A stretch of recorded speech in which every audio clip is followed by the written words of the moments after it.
Hi, and welcome to Christian Life Coaching by Jimmy and Melissa Thrasher. We are ordained ministers who speak to the spiritual side of mankind. I'm Melissa, and today Jimmy and I will be sharing about Jimmy's experiences in life with social anxiety to help bring healing and peace into the lives of others. Jimmy, please define social anxiety for us. Merriam-Webster defines social anxiety as a form of anxiety that's brought about by social situations such as meeting strangers, dating, or public speaking, in which embarrassment or negative judgment by others may occur. Jimmy, have you always dealt with social anxiety, or is this something which developed later in life? Social anxiety is something I never dealt with until after the loss of my late wife, Tammy. She and I did everything together, much like you and I. We went on day trips, weekend trips, vacations, and even just out to eat and to the movies. We had our favorite restaurants, shopping places, movie theaters, and vacation spots. When I lost her, I kept trying to live that life, the married life she and I lived together, trying to keep her memory alive.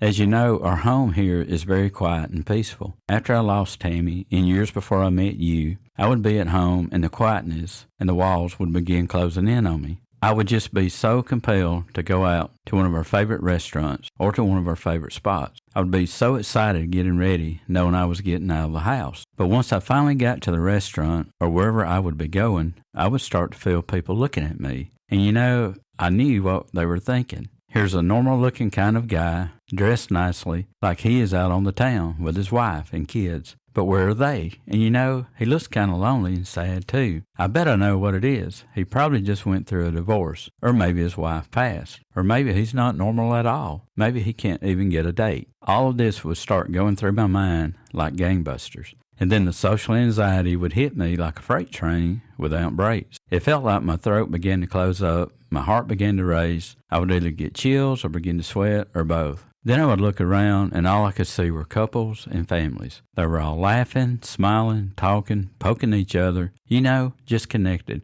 And there I sat, literally, all alone. And that would be when I would head for the door every time. Jimmy, looking back now, why do you think you would leave the restaurant or music venue and go back home? Once the social anxiety triggered, I had to just go from a need of not passing out or having a panic attack on the spot where I was at. I mean, it was terrible. I just had to leave. And then I would run back home to the safety of my castle where no one could stare at me, where no one could whisper about me. I would go in the door, lock it behind me, shut and lock the bedroom door, and most of the time just curl up in a ball on the bed and go to sleep. What is now our home was a place that I felt safe. I could shut the door and lock it behind me, and I felt safe. For a single adult who is grieving the loss of someone, the world is a very scary place. When you lose someone, your whole entire life is turned upside down in an instant. And nothing, absolutely nothing, is ever the same again. For me, I kept trying to function normally, and I found there was nothing normal about my life anymore.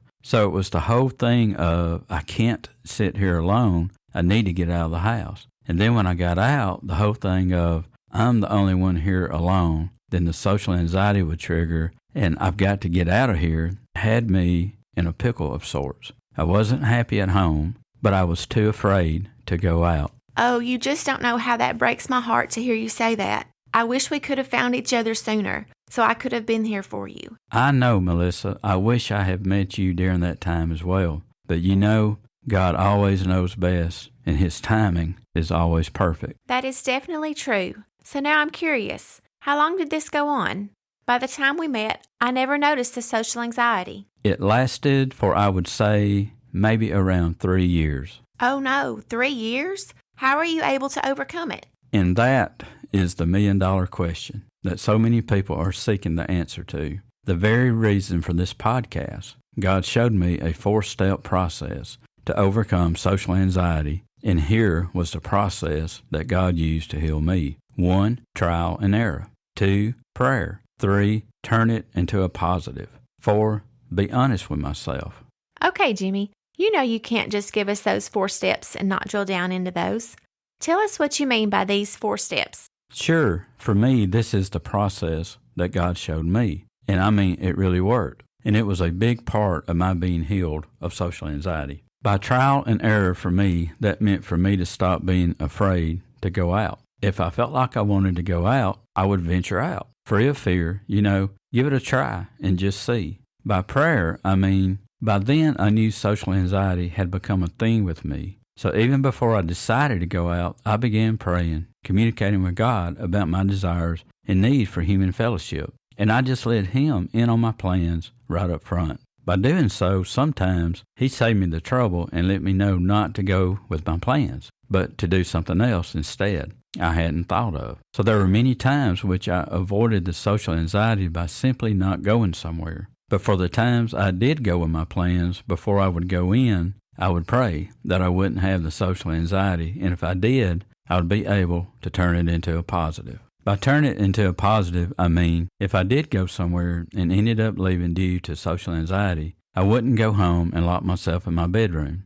I would go somewhere else where I felt safe alone. One of my favorite things to do after a social anxiety situation would be to go walking at one of my favorite spots. By going walking, I was doing something good for my mind, spirit, and body, and that always makes one feel good. It would be while I was walking or fishing or just sitting on the bank of the river that the fourth step would organically appear every time. And that fourth step of being honest with myself is simply this. Being I was at a place of peace and happiness, I would look at the situation and ask myself if I had ever been there before and had social anxiety. In many cases, I discovered that I had, and there were some places I would go where it would happen every time. Then I would just be honest with myself and ask myself if that was a place I needed to keep going, or was it better to just not go back, to put that place I once enjoyed going with Tammy in the past and find new places to go. And it was through this four-step process that began to shape my new life by placing new things, new people, new places into my life that brought me joy, new relationships, and new love back into my life. You know, Jimmy, as I listened to you go through the 4 steps God showed you as He healed you from social anxiety, Proverbs 3:6 just kept jumping out at me. Proverbs 3:6 says, "In all thy ways acknowledge Him, and He shall direct thy paths." And you know, Jimmy, that is what you did. You were adventurous by the trial and error piece. You didn't let fear paralyze you. You ventured out, but before you did, you prayed about it, if you should go here or there. And then you prayed some more when you got there. And then if you did have to leave, you went to a safe place, prayed some more, and then was honest with yourself about what was best for you. In every bit of that, you acknowledged God, and because of that, He did direct your path and eventually brought healing into your life. Melissa, I couldn't have summed it up any better than what you just did. In speaking of prayer, it is my prayer for every person who hears this podcast who is dealing with social anxiety that they will seek God for His guidance and direction. I pray they find happiness and love just as I was able to by the love and grace of God. One last thought. I can't wait until our next episode, Dinner with Friends, airs. As you know, in this episode, we will be walking through the steps of how I got ready and then went out for dinner alone, by myself. My mindset as I got ready, while on my way, and while there alone. This 4-step process made all the difference in the world. I went from being in fear to being friendly and encouraging to those around me while I was out. I think it will be a blessing to all those who are dealing with social anxiety.